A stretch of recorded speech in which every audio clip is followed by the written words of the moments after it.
Olá, sétimo ano, tudo bem com vocês? Hoje é sexta-feira, dia 9 de outubro. Já tivemos a nossa aula de arte e vamos agora para a nossa aula de língua portuguesa. E eu espero que, mais uma vez, eu falo que vocês estejam aí atendendo ao nosso pedido de realizar as tarefas e fazer as atividades. Nós vamos agora para o livro chamado Grosso, tá? Vamos fazer uma correção da atividade na página 228, formas do nu. Formas do nu. É um texto bem pequeno. Estamos no capítulo 6. Temos oração sem sujeito, né? Já fizemos as correções.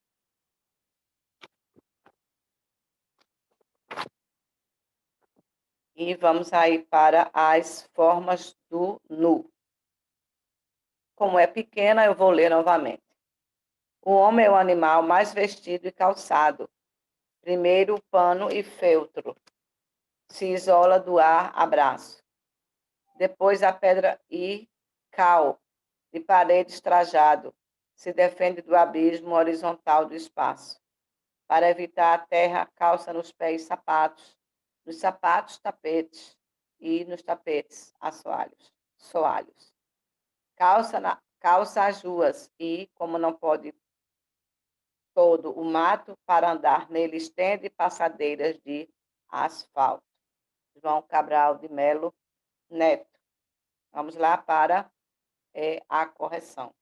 Okay? Esse poema de João Cabral de Melo Neto apresenta o homem como um animal mais vestido e calçado. Então, qual é a ideia que ele defende? Se você não fez, volta, faz sua atividade, depois volta para a correção, tá? Então, vamos lá. O poeta defende a ideia, que não tem mais acento, a ideia de que o homem se isola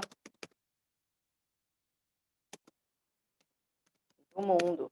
E nessa época, nesse tempo, eu acho que nem tem internet ainda, né, gente? O poeta defende a ideia de que o homem se isola do mundo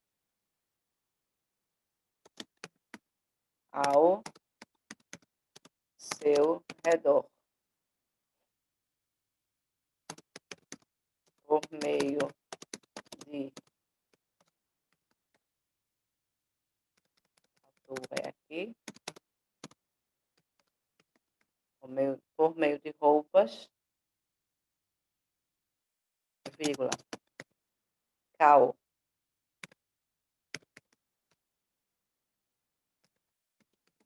calçados,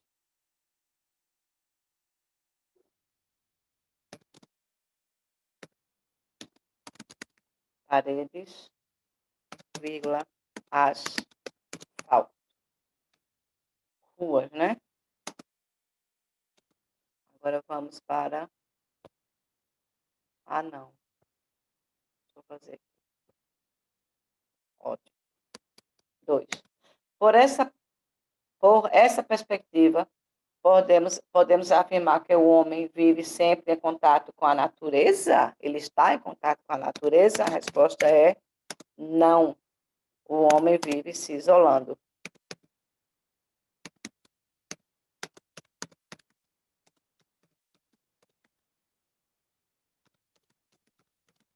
Constantemente se isolando.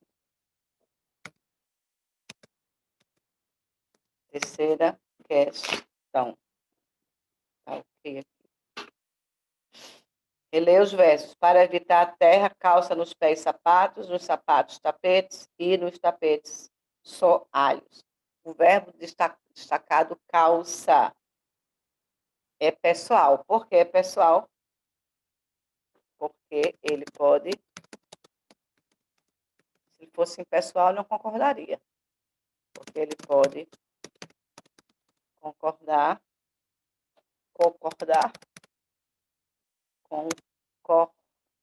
estava certo, concordar. Eu dei tanta aula hoje que eu já estou ficando meio doida. Ele pode concordar com seu sujeito em pessoa e número. Vamos para cá agora. Essa aqui é a letra A, né? Então, vamos para a letra B. Não vou nem mexer lá, porque senão você vai ter que apagar. Esse quadro é meio perigoso. Qual é o sujeito do verbo destacado? Logicamente, né, gente? O homem. Muito fácil. Letra C. Como se classifica esse sujeito? Determinado, formado por uma só pessoa. Simples, desinicial.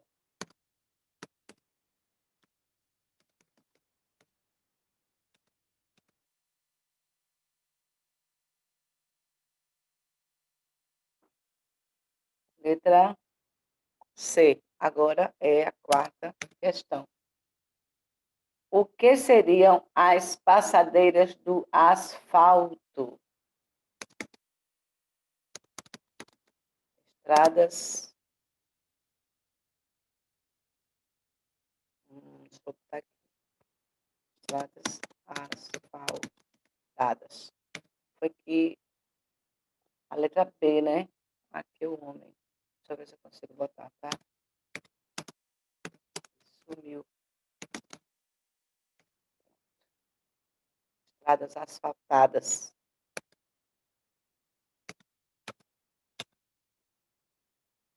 Quinta questão. Então, mais para cá. Entre as alternativas abaixo, indica aquela que resume o tema principal do poema. Então, o homem como animal, o homem seu semelhante, a vida do homem no mundo, o homem como profissional, as lamentações do homem. Muito fácil, né, gente? Letra C. O homem, a vida do homem no mundo. Sexto, por tratar de um poema, o autor brinca com as palavras. O autor tem liberdade para isso, para resultar no que chamamos de arte. Em um texto em prosa, os dois primeiros versos poderiam ser escritos da seguinte forma, sem alteração de sentido. Letra A. O homem ainda é o animal mais vestido e calçado. O homem é o animal mais vestido e calçado que existe. O homem é o animal mais vestido e calçado hoje em dia. O homem é um animal vestido e calçado. O homem usa roupas e sapatos. Qual é a letra, gente? Sexto.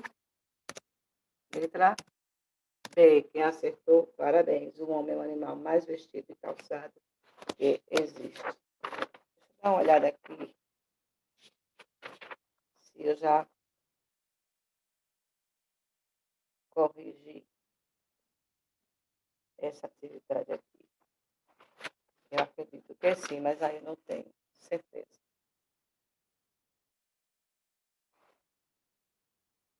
A segunda estrofe do poema começa com a palavra depois, ó. Depois a pedra e cal. Essa palavra é um substantivo, essa palavra é um artigo, é um adjetivo, um advérbio ou um pronome. Depois. Então, é um, letra D. Sétimo, letra D. Tá? Então, gente, você pode aí agora completar. Vou botar o que aqui bem grande. E como não pode todo mato, de acordo com o contexto, entende-se que o trecho citado teria sentido completo da seguinte forma. E como, esse é o oitavo, né? E como não pode calçar todo o mato, e como ainda não pode todo o mato, e como não pode todo o mato do mundo, e por que não pode todo o mato do mundo, e todas as alternativas anteriores estão erradas. Então, oitavo, letra A. Página 230. Vamos para a 9ª questão. Calça as ruas e como não pode todo o mato, para andar nele estende passadeiras de asfalto. Temos aí o verbo estende, né? Na terceira pessoa. Sobre o verbo destacado, assinale a alternativa correta. Não apresenta sujeito. Seu sujeito foi omitido. É impessoal. Apresenta sujeito indeterminado. Está flexionado no futuro do subjuntivo. Essa daí está um pouquinho mais complicada, mas o sujeito foi omitido. Por que eu estou com um pouquinho mais de pressa? Porque eu já corrigi essa atividade oralmente. Ok? Então, oitavo, letra B. Texto 2. Memória. Vamos ter que apagar ali, tá? Há pouco tempo atrás, aqui havia uma padaria. Pronto, não há mais. Há pouco tempo atrás, cadê minha caneta?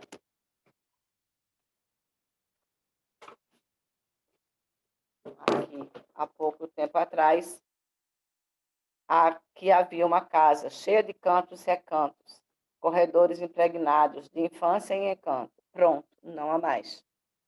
Uma farmácia, uma quitanda. Pronto, não há mais.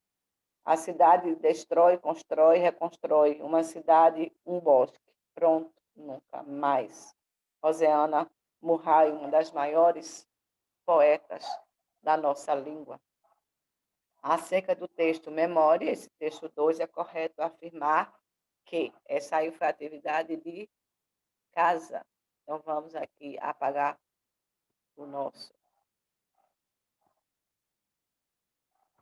a nossa correção, né? Página agora 230. O eu lírico se mostra muito preocupado com a destruição da cidade, dos estabelecimentos comerciais, das casas, da natureza, mas tem o consolo de que tudo isso poderá ser reconstruído um dia. Será? Sim, vamos. Aqui é o 10, né, gente? 2. O eu lírico tem consciência de que toda a destruição da cidade se fez necessária para o progresso. Será? Terceiro, letra C, apesar de a mensagem estar impregnada de melancolia com a destruição de tudo, né, porque é um poema bem triste, percebe-se na última estrofe que o otimismo se presentifica, transmitindo a ideia de que há uma solução para tudo que foi destruído. Letra D, a principal preocupação do eu lírico não é com a destruição arquitetônica da cidade, pois ele tem consciência de que essa arquitetura será reconstruída um dia, igual a letra A. E, por último, o título do poema relaciona-se com as lembranças do eu lírico e demonstra que ele relembra hoje a destruição ocorrida durante a infância dele. Qual foi a questão que vocês escolheram? Se não fez, dá uma pausa aí e faça agora. Então, a letra A não é, a B também não, a C também não e D também não. Então, a letra E, tá? Ele se relaciona com as lembranças, o título se relaciona com as lembranças do eu lírico e demonstra que ele relembra hoje a destruição ocorrida na infância dele. Agora, 11º. Com base na leitura e análise do texto Memória, assinale a única opção correta. Então, temos aí 5, 4 estão erradas. Se substituirmos o verbo haver, terceiro verso da primeira estrofe, pelo verbo existir, teremos, de acordo com a norma culta, pronto, não existe mais. No primeiro verso da segunda estrofe, identificamos um verbo pessoal, aquele que pode ser conjugado. Letra C. Comparando a primeira e a terceira estrofes, conclui-se que a padaria é bem mais importante que a farmácia e a quitanda, pois na terceira estrofe os estabelecimentos são enumerados sem qualquer referência de tempo e lugar. D. O segundo verso da primeira estrofe, o sujeito do verbo haver é uma padaria. Será? Verbo haver, hein, pessoal? Não há nenhuma diferença de significado no emprego do verbo haver nos versos. Há pouco tempo atrás, primeiro verso da segunda estrofe e pronto, não há mais. Terceiro verso da terceira estrofe. Qual foi a letra que você escolheu? Qual foi? A. Quem colocou a acertou. Vamos para o 12º. O poema de Rosiana Murray mostra como o crescimento rápido das cidades vem destruindo os recantos outrora cercados de paz e quietude, nos quais as pessoas, em especial as crianças, viviam despreocupadamente. Havia mais mato, havia mais pé de caju, mais pé de banana, mais pé de acerola. Hoje, o verso em que o meu lírico expressa a quebra dessa sensação de paz e quietude, porque o mato, a zona rural nos traz isso, né? Aquela paz, aquele cheirinho de mato, ai como é bom. Há pouco tempo atrás, pronto, não há mais, eu quero saber onde ele expressa a quebra dessa paz. Aqui havia uma casa, a cidade destrói, constrói e reconstrói. Muito fácil, né, gente? Letra B. 13º. Sob o ponto de vista do eu lírico, veja, um poemazinho desse pequeno, com uma interpretação de texto assim, bem grande, né?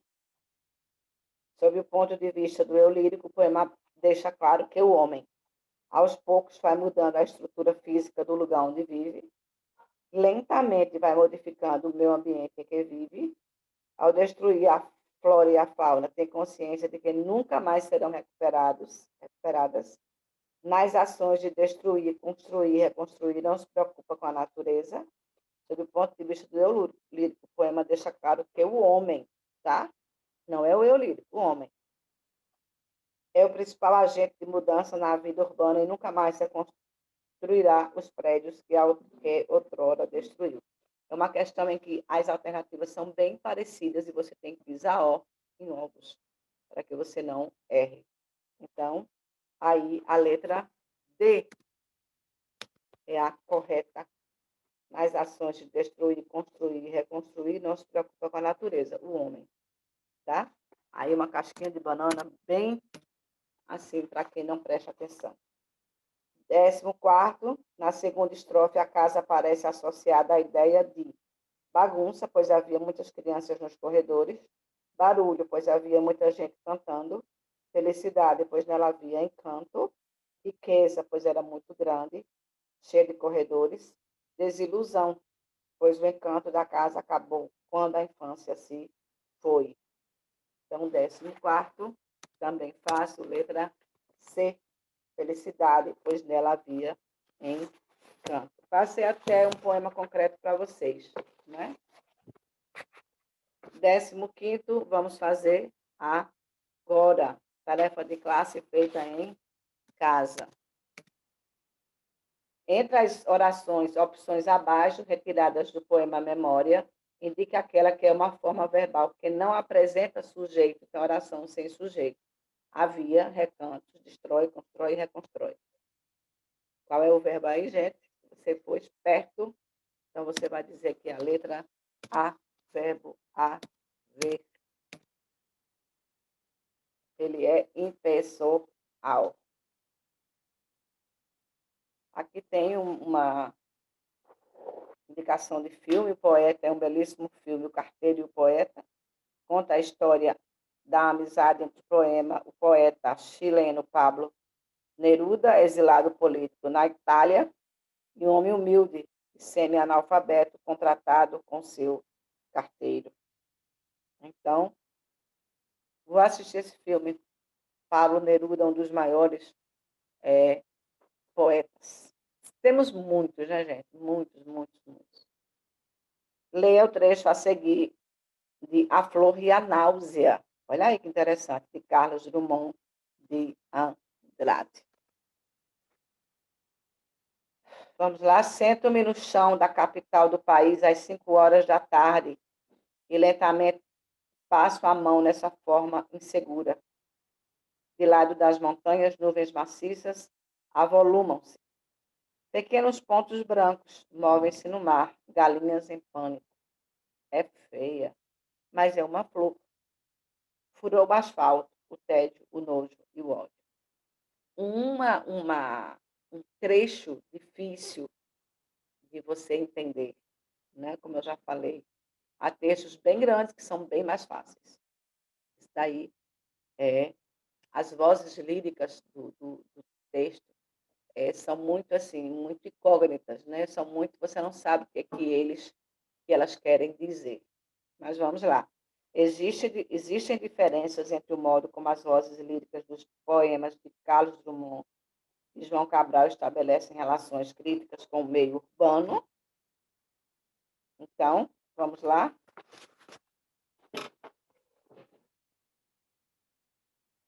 Eu já ia colocar a outra resposta. No poema de Cabral, né? Pedro Alves Cabral, o nome, gente. De Cabral.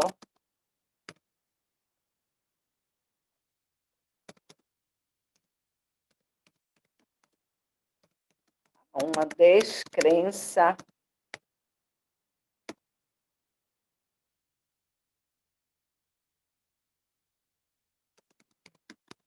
diante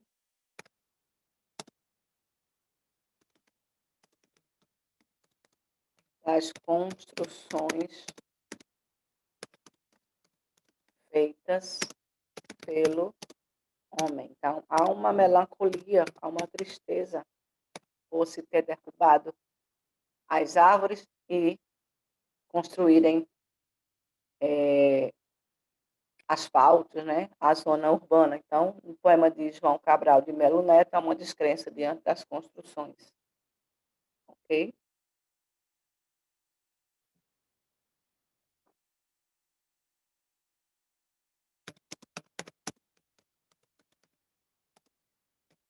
Vou resumir aqui, porque tem muita coisa, tá? No outro poema.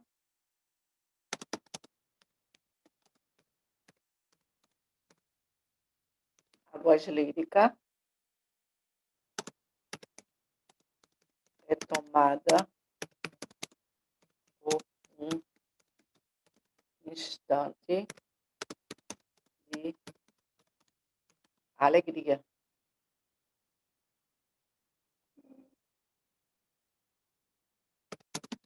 E, apesar de tudo,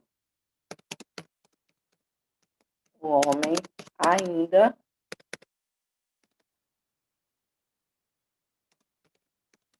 pode se conectar com a natureza. No poema de Cabral de Melo Neto, não, está tudo acabado, mas aqui nesse outro poema, então, ainda há esperança. Pronto, vamos apagar aqui. A tarefa de casa, vocês vão fazer a página 233. 233, tá? Para casa. E 234, só para assinalar.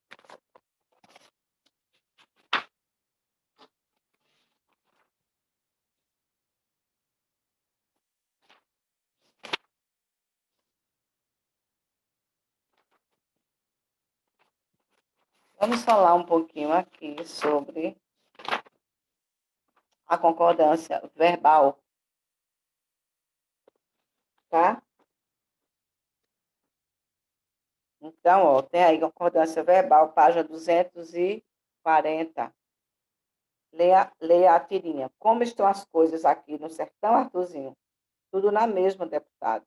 Sendo assim, pode continuar prometendo-lhe sempre. Então, na tirinha, Arthurzinho afirma que no sertão tudo continua na mesma. O que significa na mesma para ele, né? Quer dizer que a vida das pessoas não mudou. Elas continuam enfrentando a fome, a seca. O deputado da tirinha é um homem honesto. Estamos em época de eleição, né, gente? Não, pois ele não cumpre o que promete aos eleitores. Terceiro, qual é o sujeito do verbo estar no primeiro quadrinho? Então, as coisas. Quarto, como podemos formalmente identificar o sujeito de um verbo? Através da desinência verbal. Ok? Então, tem aqui, ó, concordância verbal. Observe o princípio da concordância verbal. Como estão as coisas. Se eu falasse para você como está as coisas, então você ia achar estranho, né? Então, só pelo ouvido você já sabe que tem alguma coisa errada ou inadequada. Então, como estão as coisas, como está as coisas, fica errado. Então, como estão, o verbo concorda com o sujeito as coisas. Como estão as coisas aqui no sertão. Assim, podemos formular as regras básicas da concordância verbal. O verbo vai para a primeira pessoa do singular se o sujeito é ou pode ser representado pelo pronome eu. Então, espero vocês na estação. Eu espero vocês. O verbo vai à segunda pessoa do singular se o sujeito é ou pode ser representado pelo pronome tu. Queres sorvete? O verbo vai à terceira pessoa do singular se o sujeito é ou pode ser representado pelos pronomes ele, ela ou você. Ele adora música. Aí é um conceito geral. O verbo vai à primeira pessoa do plural se o sujeito é ou pode ser representado pelo pronome nós. Participaremos das Olimpíadas em várias modalidades. O verbo vai à segunda pessoa do plural se o sujeito é ou pode ser representado pelo pronome vós. Esse vós não é muito usado, né, gente? Emprego raro, olha aí, ó, mesmo na escrita formal. Vós precisais de ajuda, então a gente não usa muito. Então você pergunta, vocês precisam de ajuda ou você precisa de ajuda? O verbo vai à terceira pessoa do plural se o sujeito é ou pode ser representado pelos pronomes eles, elas ou vocês. Vocês são muito importantes. Então, a regra geral da concordância geral é que o sujeito concorda com o verbo. Eu vou à escola. Nós vamos à escola. Você está triste? Vocês estão tristes? Como estão as coisas aqui no sertão, Arthurzinho? Né? Isso é coisa que se fala, então o sujeito vai concordar geralmente com o verbo. Ok, gente? Então, ficamos por aqui. Façam as atividades e vamos aqui depois voltar algumas páginas para a gente fazer a correção. Tem alguns alunos me perguntando como é que se faz a produção de texto. Se você tiver dúvida, então você pergunta para mim, tá? Faça primeiro a lápis, depois faça a caneta. Mas se você tiver dúvida, converse comigo que eu vou explicar para você, porque essa provinha aí vale 10. Você que é novato, então vale 10. E a outra prova de português vale 10. Eu vou somar e vou dividir por 2. Então, tem que prestar bem atenção, ok? Então, terminamos por aqui. Um forte abraço para todo mundo. Façam as atividades, que hoje é sexta-feira, né? E eu vou dar só uma olhada aqui onde foi que eu parei, para que a gente continue depois na próxima aula. Página 242, foi para casa. A gente já corrigiu, né?